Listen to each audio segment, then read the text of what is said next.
Hai. Nah, sekarang gue mau ngomongin ini. Kenapa Donald Trump diimpeach padahal seminggu lagi malah udah bukan presiden dia, udah turun gitu loh. Jadi kan impeachment itu kan fungsinya nurunin presiden. Presiden sedang menjabat diturunin. Nah, kenapa seminggu lagi kan udah kelar nih, udah Donald Trump udah nggak presiden. Kenapa tetap dipaksain untuk impeachment? Jawabannya kata Bernie Sanders, salah satu senator terkenal di Amerika yang sudah sangat senior. Dia bilang karena precedence. Nah, apa itu precedence? Apa itu precedence? Precedence itu acuan, eh, acuan yang pernah terjadi. Acuan itu apa? Patokan. Di Indonesia juga sebut tuh presiden buruk. Ya kan? Itu bukan presiden, maksudnya presiden. Presiden buruk maksudnya kalau dibiarkan ya akan terjadi akan jadi presiden buruk. Bahwa pernah terjadi itu, misalnya Donald Trump nggak diimpeach ya, nggak ada apa-apa gitu, nggak dituntut, nggak apa segala macam atas tindakan kemarin tanggal 6 Januari kemarin. Nanti ke depannya boleh tuh presiden bikin kayak gitu, nggak ada apa-apain tuh. Itu presiden, sama presiden buruk berarti pernah terjadi masa lalu kira-kira itu. Nah itu alasannya precedence. Nah pertanyaan kedua, kenapa presiden itu penting? Terutama untuk Amerika.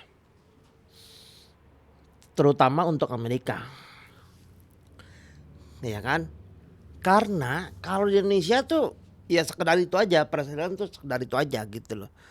Di masa depan misalnya ini terjadi di Indonesia gitu ya. Terjadi presiden buruk gitu, kejadian yang orang bersalah tapi nggak dihukum gitu ya. Apalagi pejabat tinggi gitu ya, bersalah tidak dihukum. Udah terang-terangan bersalah nggak dihukum, kan jadi presiden buruk tuh, presiden buruk. Nah, tapi di masa depan itu nggak pengaruh gitu loh. Dalam misalnya ada lagi pejabat yang bersalah, terang bersalah dihukum di pengadilan. Nah, hakim tuh nggak perlu memutuskan berdasarkan presiden itu.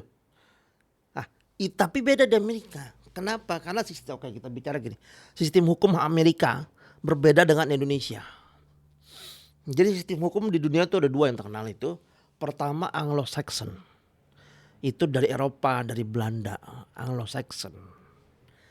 Jadi Anglo-Saxon tuh sejarahnya saya nggak perlu bacain. Tapi prinsipnya begini, Anglo-Saxon itu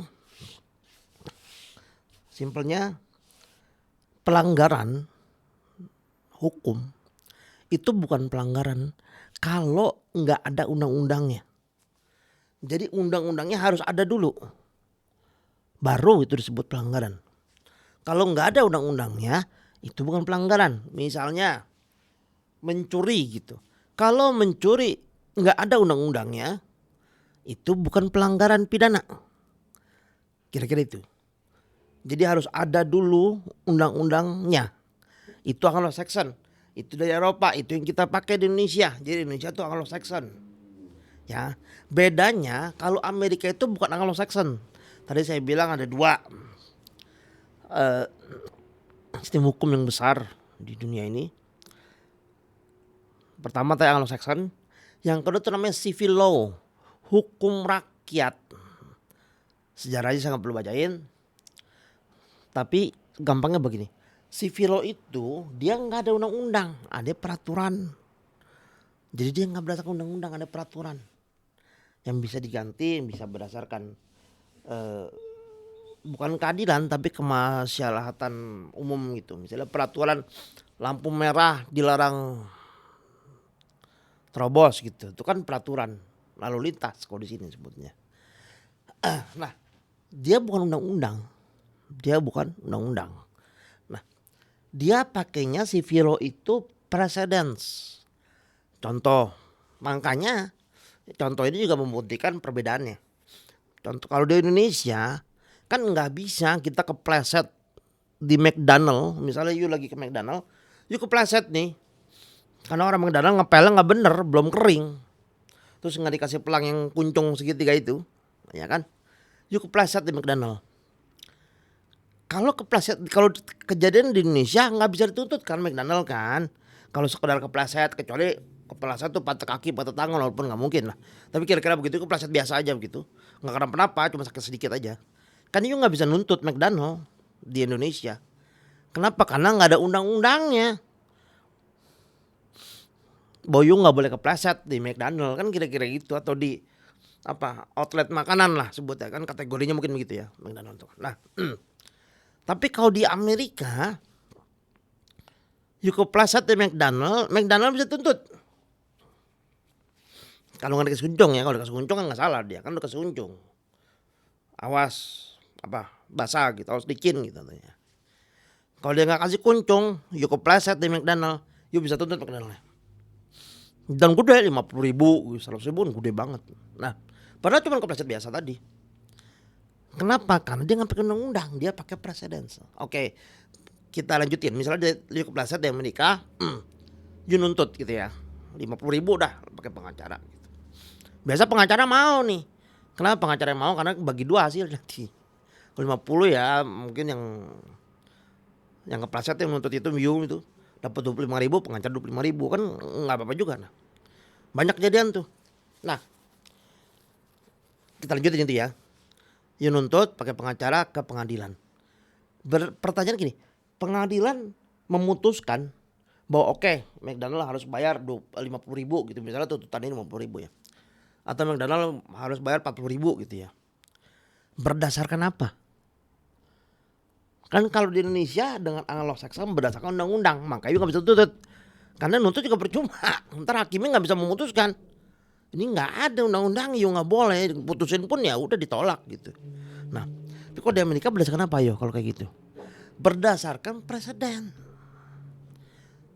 Maksudnya begini. Kalau kasus tadi kepleset di McDonald masuk ke pengadilan, boleh aja tuh hak lu. Untuk nuntut tuh hak lu. Di Indonesia pun begitu, hak lu. Cuman pasti ditolak lah kalau Indonesia. Cuman kalau di sini begitu masuk pengadilan, hakimnya akan melihat begini. Oh, yuk kepleset pengadilan ya, oke. Betul ya, kepleset ya. Kan suka lihat ya nonton kalau di Amerika tuh sidang-sidang kalau nonton ya sidang-sidang di Amerika tuh ada perdebatan di dalam persidangan tuh kan untuk membuktikan kejadiannya benar atau enggak kira-kira gitu ya. Tapi masalahnya tuntutan yang dipakainya pakai apa dasarnya. Nah, kalau hakim di Amerika dia pakai ini sejarah. Oh pernah misalnya kejadian di California ya di provinsi California. Oh pernah tuh 30 tahun lalu di Alabama misalnya di provinsi Alabama itu. Alabama State atau di mana ya. Ya begitulah di state lain gitu ataupun di California juga 30 tahun lalu pernah tuh ada orang kepleset di Kentucky Fried Chicken. Nah kan sama tuh McDonald Kentucky Fried Chicken sama kan outlet makanan tuh. Terus dengan kasus yang sama nggak ada kuncung kepleset gitu. Akhirnya waktu itu yang 30 tahun itu dihukum si outletnya ini si KFC-nya ini contoh dong ya. Si KFC-nya ini dituntut untuk membayar ganti rugi misalnya gitu 20.000. Kejadian itu yang 30 tahun lalu jadiin patokan sama hakim. Dan itu boleh, itu civil law. Dia nggak ada undang-undang. Nah itu bedanya. Nah disinilah kenapa presiden itu penting. Presiden itu penting. Perbedaannya tadi kan. Kalau presiden di Indonesia ya just presiden. Oh kita pernah mengalami kejadian buruk tuh. Masa pejabat bersalah nggak dihukum. That's it, titik apa situ. Kalau ada kejadian lagi hakim nggak perlu melihat ini. Nanti hakim nggak perlu melihat kejadian yang itu. Nggak bisa itu jadi dasar keputusan hakim. Tapi kalau di Amerika itu jadi dasar keputusan hakim. Jadi dasar keputusan hakim.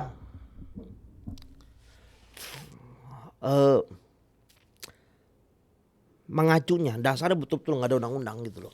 Makanya kalau di Amerika, banyak coba tanya orang Indonesia di Amerika deh. Apalagi kalau dia kerja di bengkel atau di mana gitu ya. Itu macam-macam orang-orang itu nyari duitnya itu. Bisa belaga kepleset, nuntut itu. Nah kira-kira itu. Jadi itu perbedaannya. Dan kenapa presiden itu penting itu dia. Walaupun secara personal gue gak setuju karena di minggu depan kan udah copot ya. Jadi itu alasannya kenapa presiden penting dan kenapa Donald Trump harus di-impeach menurut Bernie Sanders, menurut Demokrat harus di-impeach walaupun seminggu lagi dia bukan presiden. Bahkan kalau diterusin kasusnya ini pun, yang impeachment ini, mungkin di pengimpeachment-nya itu nanti, setelah dia udah nggak presiden, kan jadi aneh, tapi tetap dilaksanakan. Jadi itu kenapa presiden penting. So, sampai ketemu nanti ya.